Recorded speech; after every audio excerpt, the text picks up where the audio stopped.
আপনাতেই আমি সিজন 2 লেখনীতে ইশিকা ইসলাম ঈশা পর্ব ৮।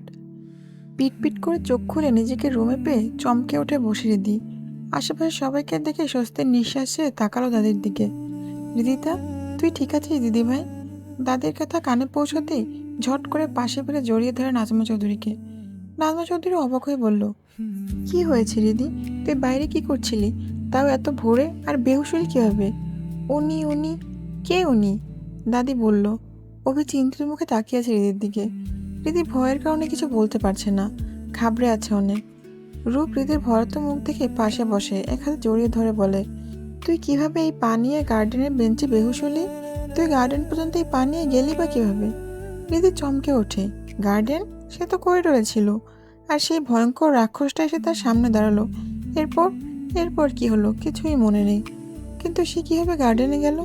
দিদি ভয়ে আমতা আমতা করে বলল, উনি আমার সামনে, ওই ভয়ঙ্কর রাক্ষস। দিদি কথাটুকু শেষ করতে ভেসে এলো জ্যোৎস্না খালার ভয়ঙ্কর আর্তনাদ। আল্লাহ আল্লাহ, কন কি বড় ভাবি? ভয়ঙ্কর রাক্ষস? আমি বহুত আগে কইছিলাম গো, আপনাকে ওই বিশাল বাড়িতে নিশ্চয়ই ভূত জিন থাকে। সিনেমায় দেখছি আমি, এমন বড় বড় বাড়িতে তেনারা নিজের অস্থানা করে আর সুন্দর মায়া মানুষ বন্দি করে। রূপপা তোমারে কই হুনো আমার কথা, তেনারা হাত থেকে রক্ষা পাইতে তাবিজ করাই নিও। আমি ভালো কবিরাজ জানি, ভাবিরে কেমনে ধরছে আপনারাও ধরবো। রূপ বিরক্ত হয়ে বলল, জ্যোৎস্না আপা থামবেন আপনি? কী সব বলছেন? রিদি এমনিতেই ভয় পেয়েছে, আরও ভয় দেখাচ্ছেন। জ্যোৎস্না বিজ্ঞের মতো করে বলে, মুই হাসা কইছি, তেনারা এই বাসায় আছে। ছোট বউ, আপনার মাইয়া আমার কথা শুনেন না, হে বিশ্বাস করলো না। দেখেন এবার রূপ আপারে ধরবো। আপা বড় হবির চেয়েও সুন্দর কিন্তু। রাইফা কিছুটা ভর্তকণ্ঠে বলল, এই জ্যোৎস্না, তুমি কি ঠিক বলছো? আল্লাহ আমার বিউটিফুল ডটার, তুমি কালে গিয়ে তাবিজ নিয়ে আসবা। অভি এতক্ষণ দিদির ভয়াত্মকে দিকে তাকিয়েছিল। এসব কথায় মেয়েটা আরও ভয় পাচ্ছে। গ্রামে এসব মানে বেশি, তাই হয়তো রিদির মনে এসব ভয়টা আছে। একে তো মেয়েটি ভয় পেয়েছে, তার উপর জ্যোৎস্না আপার কথা আরও ভয় পাচ্ছে। অভি এবার বিরক্ত হয়ে বলল, তোমরা থামবে? কি শুরু করেছো? এসব কিছু হয় না। হতে পারে ঘুমে হাঁটার রোগ আছে রিদির, এটা রোগ হতে পারে। তোমরা একটু বেশি করছো। এখন সবাই যাও, রিদিকে রেস্ট করতে দাও, বাকি কথা পরে হবে। রিদি চট করে পায়ের দিকে দেখলো, পায়ের ব্যান্ডেজ একদম ঠিক আছে, কিন্তু রাতে গ্লাস পরে পুরো রক্তে মাখামাখি হয়ে গেছিল। রিদি কাঁপা কাঁপা গলায় বলল, আমার পায়ে অনেক রক্ত ছিল। রক্ত? অবির অবাক কণ্ঠস্বর। ব্যান্ডেজ তো করাই আছে, রক্ত তো ছিল না।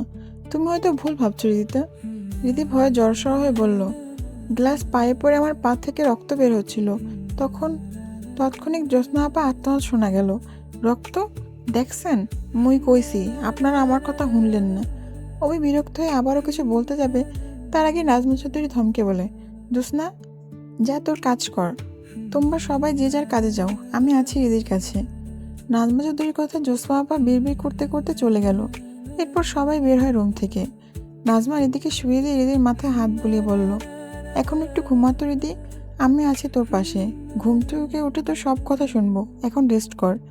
আমি এখানেই আছি তোর কাছে। রিদি নাজমা চৌধুরীর হাত আটকে ধরে চোখ বুঝলো। নাজমা চিন্তিত মুখে তাকাল রিদির দিকে। ভোরবেলা নামাজ পড়ে বসেই মালির চিৎকার শুনে দৌড়ে গার্ডেনে গেল সেখানে। জ্ঞানহীন অবস্থায় রীতিকে বেঞ্চে শুয়ে থাকতে দেখেছিল সে। তবে কি অবির কথাই সত্য? রীতিকে ঘুমে হাঁটার কোনো রোগ আছে? কিন্তু বেহুশ হবে কেন? নাজমা চৌধুরী ছোট একটা নিঃশ্বাস ফেলে রীতির মাথায় হাত বুলিয়ে দিতে লাগলো। আপাতত রীতির সুস্থ হওয়া জরুরি। এই ঋতু, আরে এই ঋতু দাঁড়া, আরে কথা শোন প্লিজ। উমার ডাকে রীতি থামাথামির নাম নেই। মেঘও দৌড়ে আসে রীতিতে থামাতে। এই ঋতু শোন না। উমা এক প্রকার ছুটে গিয়ে জড়িয়ে ধরল রীতিকে। রীতি বিরক্ত হয়ে বলল, ছাড়। মেঘ হাঁপিয়ে উঠেছে দৌড়ে দৌড়ে, হাঁপানি রোগীর মতো এসে বলল, আগে শুনবি তো। রীতি অবিরক্ত হয়ে বলল, ছাড় আমাকে। উমা ঝাপটে ধরে বলল, শোন তো। আচ্ছা বল, আহাদের মাঝে খারাপ কি আছে? সেই প্রথম থেকে ছেলেটা তোকে পছন্দ করে, আমি আর মেঘ তো ওকে একটু হেল্প করেছি, ব্যাস। রীতি বিরক্ত হয়ে নিজেকে ছাড়িয়ে নিয়ে বলল, তোদের মতো আমার জীবনে ফ্যান্টাসি নেই উমা, তোরা হয়তো আমার ব্যাপারে কিছুই জানিস না। আমি উমা। মেঘ অবাক হয়ে বলল, মানে? রীতি চুপচাপ বসে একটা বেঞ্চে, অতীত মনে হতে চোখ ভেজে উঠল। শুরু থেকে সবটা বলল রীতি, এরপর চাইলো দূর আকাশের দিকে। উমা মেঘ রীতির অতীত শুনে কষ্ট পেল। সৎমায়ের অত্যাচার নির্যাতনের কথা শুনে বেশ খারাপ লাগছে তার। আবার নাকি বিয়েও হয়েছে কোনো এক জল্লাদের সাথে। তোকে এভাবে জোর করে বিয়ে করলো শুধুমাত্র তার দাদের কথা রাখতে। লোকটাই কোনো গুন্ডার রেদু। ওমার কথা রিদি তাকালো ওমার দিকে। সে নিজেও জানে না তার স্বামী কি করে, কোথায় থাকে, কেমন দেখতে। সেদিনের পর আজ 5 মাস প্রায় হয়ে গেছে। সেদিনের রাতের ঘটনায় পায়ের আঘাত আর জ্যোৎস্না আপার জিন ভূতের কারবার মিলিয়ে অনেকদিন অসুস্থ ছিল হৃদি।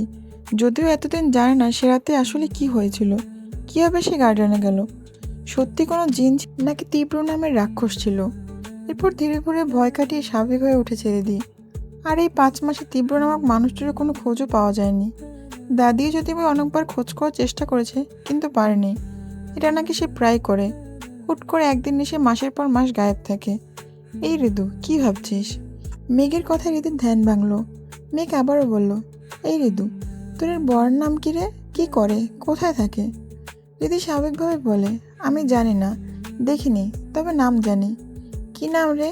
উমা বলল, তীব্র চৌধুরী। এদিকে উমা মেঘ হতভম্ব হয়ে তাকিয়েছে। তীব্র চৌধুরী? তীব্র চৌধুরী, লাইক সিরিয়াসলি? এটা কিভাবে সম্ভব? দেশের নামকরা বিজনেসম্যান তীব্র চৌধুরী, যার পিছে মেয়েরা লাইন লেগে থাকে, যার চোখ জোড়া হাজারো মেয়ের ঘুম কেড়ে নেয়, সেই তীব্র চৌধুরী? যাকে শুধু টিভিতে, ম্যাগাজিনে আর নিউজ পেপারে দেখা যায়, সেই তীব্র চৌধুরী? ওমা এক প্রকার চেঁচিয়ে উঠল, এটা কিভাবে সম্ভব? তুই কি সত্যি বলছিস তুই তীব্র চৌধুরীর ওয়াইফ? দিদি ওমার চেঁচানো দেখে ভয় পেয়ে হকচইয়ে বলে, কি হয়েছে, তোরা চিনিস ওনাকে? মেঘ হতবাক হয়ে বলল, চিনি মানে? আরে কে তাকে চিনে না? তুই কি সত্যি? রিদি বিরক্ত হয়ে বলল, আমি চিনি না ওনাকে, দেখিনি।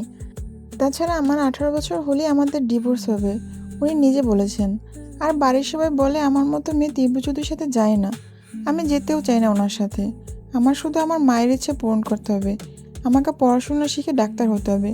তাই প্লিজ তোরা আহাতকে বলে দিস আমি বিবাহিত। কি আমার হাজব্যান্ড সেটা বলার দরকার নেই। আর একটা কথা, আমার বন্ধু হয়ে থাকলে এই কথা আর কাউকে বলিস না যে আমার হাজব্যান্ডকে, প্লিজ। মেয়ে কুমার রিদির কথা শুনে হতভম্ব হয়ে আছে। এখনও বিশ্বাস হচ্ছে না তীব্র শুধু রিদির বর। রিদি মেঘ আর ওমর অবিশ্বাস্য মুখটা দেখে ফোঁস করে একটা নিঃশ্বাস ছাড়ল। হয়তো তার কথা বিশ্বাস হয়নি, তাতে কি, সত্যি তো সত্যি। রিদি আর কিছু না বলে ওখান থেকে চলে গেল। কলেজের রাস্তা ধরে হাঁটতে হাঁটতে রীতি ভাবলো তখনকার কথা।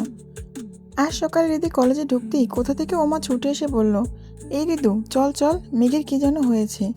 রীতি অবাক হয়ে বলল, কেন, কি হয়েছে? মেঘ হঠাৎ জ্ঞান হারিয়ে ফেলেছে, জলদি চল। রিদি মেঘের কথা শুনে চটজলদি ওমার সাথে একটা ক্লাসরুমের সামনে এসে দাঁড়ায়। রিদি চটপট ভেড়ানো দরজা খুলতেই মাথার উপর গোলাপের পাপড়ি এসে পড়ে। দিদি হতবাক হয়ে সামনে হাতকে দেখে, হাতে গোলাপ ফুল নিয়ে নিচে বসে থাকতে দেখে অবাক হয়ে চেয়ে রইল। রিদি অবাক হওয়ার মাঝে হাত রিদিকে ফুল দিয়ে বাড়িয়ে দেয়। এরপর বলে, আমি আগে কখনো কাউকে প্রপোজ করিনি, কীভাবে করতে হয় জানি না। আসলে প্রথম দিনই তোমার আমাকে অনেক ভালো লেগেছে। তোমার মিষ্টি এসে আমাকে মুগ্ধ করেছে। চোখের চাহনিতে ঘায়েল হয়েছি শতবার। এই 6 মাসে তোমার প্রতি অদ্ভুত একটা অনুভূতি সৃষ্টি হয়েছে, যা আগে কখনো হয়নি। আমি চেষ্টা করে এই অনুভূতি দাবিয়ে রাখতে পারিনি, তাই আজ বাধ্য হয়ে তোমাকে আমার মনের কথা জানাচ্ছি। আমি তোমাকে ভালোবাসি রিদিতা। রিদিতা অবাক হয়ে দাঁড়িয়ে আছে, শরীর মৃদু কাঁপছে। হয়তো এমন কিছু আশা করেনি। রিদি কয়েকবার পিছিয়ে রুম থেকে বের হতেই মেঘ আর ওমাকে দাঁড়িয়ে থাকতে দেখে ওদের ফেলেই তখন ছোটা শুরু করেছিল। আহাদের ভালোবাসার তুলনায় কোনো অনুভূতি নেই রিদির। তবে যতটুকু বুঝেছি আহাদ ভালো, ট্যালেন্টেড ছেলে, সারাক্ষণ বই নিয়ে থাকে, সবসময় ক্লাসে টপ করে। সেই সুবিধার্থে রিদি আর মেঘেরও বন্ধু মতো মিশেছে। যদিও রিদির সাথে পড়াশোনার ভিতরে তেমন কোনো কথা হতো না, তাই আহাদের অনুভূতি বুঝতে পারেনি। বুঝলে হয়তো আগেই মানা করা যেত। তার জীবনটা তো এখন একটা ধোঁয়াশা। রিদির হাঁটার মাঝে ধ্যান ভাঙে উচ্চ গাড়ির হর্নের শব্দে। রিদি আশেপাশে তাকিয়ে অভিকের গাড়ি দেখে। রিদি গাড়ির কাছে এসে দরজা খুলে দেয় অভি। গম্ভীর মুখে বলল, এসো বসো। রিদি কিছুটা অবাক হয়ে বলল, ভাইয়া আপনার ক্লাস নেই? ক্লাস তো তোমারও আছে, কিন্তু তুমি রাস্তায় ঘুরছো। জি আসলে আমার শরীর। বসো, বাসায় দিয়ে আসবো। না ভাইয়া, তার দরকার নেই, আমি রিক্সা করে চলে যাব। আপনি বরং ক্লাসে যান, ক্লাস জরুরি। তোমার কাছে অ্যাডভাইস চাইনি, বসতে বলেছি। অভিকের ধমকে রিদি চুপচাপ বসতেই গাড়ি চলতে শুরু করলো। দুজনেই নীরবে বসে আছে। রিদি একবার অভিকের দিকে তাকিয়ে আবার চোখ সরে নিল। কিছুক্ষণ পর বাসায় আসতে রিদি নেমে যেতে চাইলে অভিক গম্ভীর মুখে বলল, আহাদ নামের ছেলেটাকে তুমি পছন্দ করো? রিদি চমকে ওঠে অভিকের কথায়। ভয়ে চুপসে গিয়ে মিনমিন করে বলে, তেমন কিছু না ভাইয়া, আসলে আমি বুঝতে পারিনি ও এমন কিছু করবে। অভিক এবার কিছুটা নরম হয়ে বলল, আহাত ভালো ছেলে, তুমি ওর সাথে বসে সবটা ক্লিয়ার করে নিও। ঋতু মাথা নিচু করে বলল, আমি ওমাকে সব বলেছি, ও আহাতকে সবটা বুঝিয়ে বলতে পারবে। অভি ভুরু কুচকে তাকালো ঋতুর দিকে, আবারও গম্ভীর গলায় বলল, কি বলেছ? আমি বিবাহিত। আমি বিবাহিত কথাটা অপিকের কানে বাজতে লাগলো। অদ্ভুত এক ভীত অনুভূতি সৃষ্টি হলো তার হৃদয়ে। পুরো শরীর ঝিম মেরে গেল, গলা শুকিয়ে এলো, বহু কষ্টে উচ্চারণ করলো, তুমি কি এই বিয়ে মানো? দাদি বলেছে আমার 18 হলে ডিভোর্স দিয়ে দেবেন উনি। তাছাড়া এটা শুধু কথা রাখতে করেছেন উনি, তাই বিয়েটা শুধু একটা। এ কি রিদি, তুমি এখন এখানে? কি হয়েছে? হঠাৎ দাদির কথা রিদি তাকালো নাজমা চৌধুরীর দিকে। তার আগে অভিক নিচে এসে বলল, দাদি ওর শরীর খারাপ করছিল তাই বাসায় আসলো। নাজমা চৌধুরী ব্যস্ত কণ্ঠে বলল, কি হয়েছে তোর? অভিক স্বাভাবিক হয়ে বলল, দাদি ব্যস্ত হবার দরকার নেই, শরীর দুর্বল, প্রেশার লো, খাওয়া দাওয়া করলে ঠিক হয়ে যাবে। নাজমা চৌধুরী কিছুটা রেগে বলল, তোকে বলি খাওয়া দাওয়া করবি, তুই আমার কথা শুনিস না। চল এখনই দুটো ডিম শুদ্ধ করে দেবো, খাবি? এই জোৎস্না। নাজমা চৌধুরী হৃদিকে নিয়ে ভিতরে যেতে অভি দীর্ঘশ্বাস ফেলল। কি এক অনুভূতির দহনে পুড়ছে সে। 28 বছরের জীবনে এই মেয়েটার প্রতি কেন দুর্বল হতে হলো তাকে? মাঝে মাঝে সে ভুলে যায় হৃদি তীব্র চৌধুরীর বউ। তিক্ত হলে এটাই সত্য, কিন্তু মন তো মানতে চায় না। মন তো কোনো বারণ মানে না, কোনো সমাজ মানে না, কোনো রুলস মানে না। মেয়েটার ভুবন ভোলানো মায়াবী মুখটা দেখলেই কোনো বাধা যে মানতে চায় না, এতে দোষ কোথায়? অভি রাগে গাড়িতে দুবার লাথি মেরে আবার গাড়িতে বসে চলে গেল।